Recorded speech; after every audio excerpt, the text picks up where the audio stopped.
তিনি বলেছেন আনা খাতামুন নবিয়্যিন লা নাবিয়্যা বাদি, আমি সব নবীদের শেষ নবী, আমার পরে আর কোনো নবী আসার অপশন।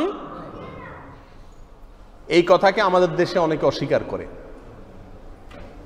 এই কথাকে অস্বীকার করলে সে মুমিন থাকার কোনো সুযোগ, কারণ কোরআনে কারিমে আল্লাহ তাআলা তার নবীকে শেষ রাসূল হিসেবে বিভিন্ন আয়াতে স্পষ্ট নানাভাবে তিনি ব্যক্ত করেছেন। আমাদের দেশে একটি সম্প্রদায় আছে, তাদেরকে বলা হয় কাদিয়ানি। আপনারা নাম শুনেছেন? এই দেশের উল্লেখযোগ্য শিল্প তাদের নিয়ন্ত্রণে, প্রাণ আরএফএল থেকে নিয়ে বড় বড় ব্যবসা প্রতিষ্ঠানগুলো তাদের, মিডিয়ার একেবারে মৌলিক অংশের উল্লেখযোগ্য তাদের কন্ট্রোলে। তাদের সংখ্যা এদেশে শতকরা 1% তো দূরের কথা, 1%-এর হাফ বা তার 10 ভাগের 1 ভাগও না। সংখ্যায় গুনলে কয়েক হাজার হবে সারা বাংলাদেশে, হয়তো লাখও হবে কিনা সন্দেহ। এই কাদিয়ানিরা এদেশের বেশিরভাগ ব্যবসা কন্ট্রোল করে, মিডিয়া কন্ট্রোল করে। পত্রপত্রিকা তাদের বিশাল বড় দাপট এবং প্রভাব আছে, তারা ক্রোড়পত্র প্রকাশ করে। এই কথাগুলো আমাদের জানা দরকার। আমরা যদি এগুলো না জানি তাহলে এই সমস্যা আমরা মোকাবেলা করব কিভাবে? গত কিছুদিন আগে 22 থেকে 24 ফেব্রুয়ারি পর্যন্ত কয়েকদিনের জন্য তারা পঞ্চগড় সহ কয়েকটি জেলায় কাদিয়ানীদের জাতীয় সম্মেলনের ডাক দিয়েছে। এদেশের সর্বস্তরের আলেম ওলামারা তার বিরুদ্ধে প্রতিবাদ মুখর হয়ে উঠেছে, প্রশাসনের নজরে এনেছে। প্রশাসন ধন্যবাদ পাওয়ার যোগ্য, তারা সেটাকে স্থগিত করে দিয়েছে, আলহামদুলিল্লাহ। কাদিয়ানীরা কারা, তারা কি করতে চায়? কাদিয়ান এটা ভারতের একটা জায়গা, গুরুদাসপুর জেলার একটা জায়গার নাম হলো, একটা গ্রামের নাম হলো কাদিয়ান। এই কাদিয়ান গ্রামে একটি লোকের জন্ম হয়েছিল, তার নাম ছিল গোলাম আহমদ। এই লোক ইংরেজদের শাসন আমলে, ইংরেজরা যখন এই ভারতবর্ষকে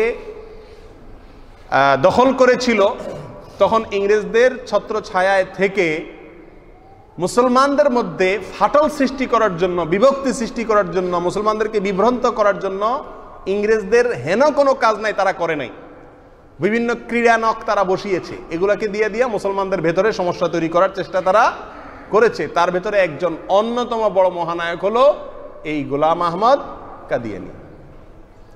এই লোকের হিস্ট্রি অনেক লম্বা, আমরা ভিন্ন একদিন সেটা নিয়ে আলোচনা করব ইনশাল্লাহ। সে অনেক কিছু দাবি করেছে নিজেকে। একটা পর্যায়ে এসে সে দাবি করেছে আমি হলাম এই যুগের রাসূল সারা পৃথিবীর মানুষের কাছে। এবং তাদের, যেহেতু তিনি রাসূল দাবি করেন আর তাকে আমরা রাসূল বলে মুসলমানরা পৃথিবীতে কেউ স্বীকার করি না, সেজন্য তার কথা হলো যারা নবীকে অস্বীকার করে তারা কি? কাফের। অতএব পৃথিবীতে যত মুসলমান আছে এখন এরা সবাই কি? কাফের। মুসলমান হলেন শুধুমাত্র তারা কিছু লোক। এই ভদ্রলোকেরা সারা পৃথিবীর মুসলমানদেরকে অমুসলিম মনে করেন, শুধুমাত্র তারাই কি? মুসলিম। এবং এরা অনেক বই পুস্তক বাংলায় রচনা করেছে, এগুলো সাধারণ মানুষ পড়লে বিভ্রান্ত হয়ে যাবে। কোরআন আয়াত দিয়ে তার নবী হওয়া প্রমাণ করেছে। আল্লাহ কোরআনে বলেছেন মিন বাদ ইসমুহু আহমদ, আমার পরে একজন নবী আসবে তার নাম আহমদ। সে বলে আমার নাম গোলাম আহমদ, তাহলে আমি নবী।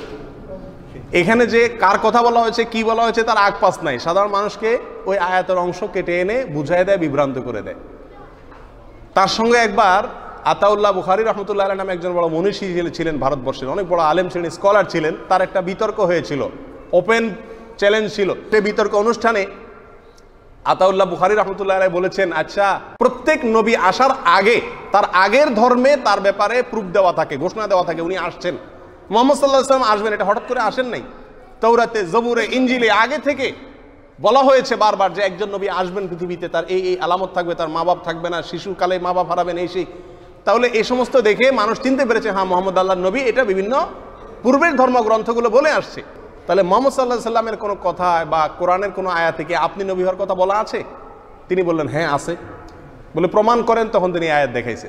আল্লাহ বলছেন এটা আসলে ঈসা আলাইহিস সালামের কথা। ঈসা আলাইহিস সালাম বলেছেন আমার পর একজন নবী আসবে, তার নাম হবে কি? আহমদ।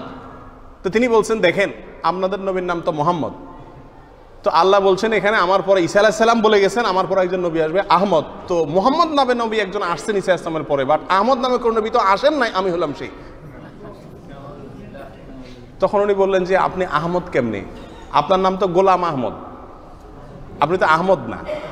তো উনি বলছে যে আসলে আমার বাপ মা ভুল করে আহমদের আগে গোলাম লাগাই দিছে, আসলে আমি শুধু আহমদ।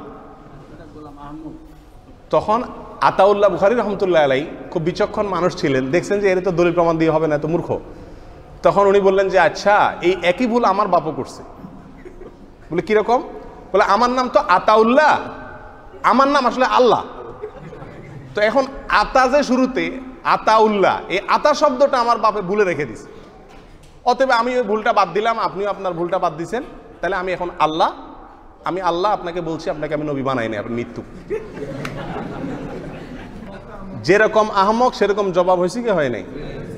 এই লোকের মৃত্যু হয়েছিল টয়লেটে, এবং মিরপুরে এবং বিভিন্ন জায়গায় তাদের পাড়া আছে আলাদা। পঞ্চগড়ে তারা একটা এলাকার নাম দিয়েছে আহমদনগর, যেখানে প্রোগ্রাম হওয়ার কথা ছিল এই সপ্তাহে। এলাকার নাম দিয়েছে কি? আহমদনগর, ওই তাদের গোলাম আহমদের নামে। কি চলছে এগুলো? যে যে তার ধর্ম প্রচার করার অধিকার এদেশের সংবিধান দিয়েছে, কিন্তু চিটারি করার অধিকার সংবিধান। সব ডাক্তার চিকিৎসা করতে পারবে, আপনি চেম্বার খুলে বসেন, আরেকজন চেম্বার খুলে বসে, কি অধিকার সব ডাক্তারেরই, কিন্তু আপনি এমবিবিএস না, লাগাইছেন এমবিবিএস এর সাইনবোর্ড, এই অধিকার আছে? এই চিটারি করার সুযোগ আছে? আপনি বলেন কাদিয়ানি একটা ধর্ম, আমরা এই ধর্মের অনুসারী, ওকে, আপনি সেই ধর্ম প্রচার করেন, আপত্তি তো নাই আমাদের। আমাদের সংবিধান যখন সুযোগ দিয়েছে, আপনি হিন্দুরা হিন্দু ধর্ম পালন করে, আপনি আপনারটা করেন, সমস্যা কি? কিন্তু আপনি কেন মুসলমান এই নাম নিয়ে সাধারণ মুসলমানকে চিটারি করছেন, বিভ্রান্ত করছেন? এই সুযোগ আছে? এর বিরুদ্ধে আমাদের প্রত্যেকেরই অন্তরের ভেতর থেকে ঘৃণা এবং প্রতিবাদ যার যার জায়গা থেকে পাওয়া উচিত। পৃথিবীর প্রায় সব মুসলমান দেশে এদেরকে অমুসলিম ঘোষণা করা হয়েছে, শুধুমাত্র আমাদের দেশে এখনো পর্যন্ত তাদেরকে মুসলিম গণ্য করা হয়। যারা কোরআন মানে না, নবীকে মানে না, তারা মুসলমান হওয়ার কোনো সুযোগ আছে? আমাদের সরকারের কাছে, প্রশাসনের কাছে আমাদের প্রত্যেকের ঈমানের দাবি হওয়া উচিত, তারা তাদের ধর্ম পালন করুক, কোনো বাধা নেই, তাদেরকে একটা ধর্মীয় মর্যাদা দেওয়া হোক, বাট তারা মুসলমানের নাম ব্যবহার করে সাধারণ মুসলমানকে বিভ্রান্ত করবে, এই সুযোগ দেওয়া উচিত না। এটা আমাদের সংবিধানও তাদেরকে দেয় নাই।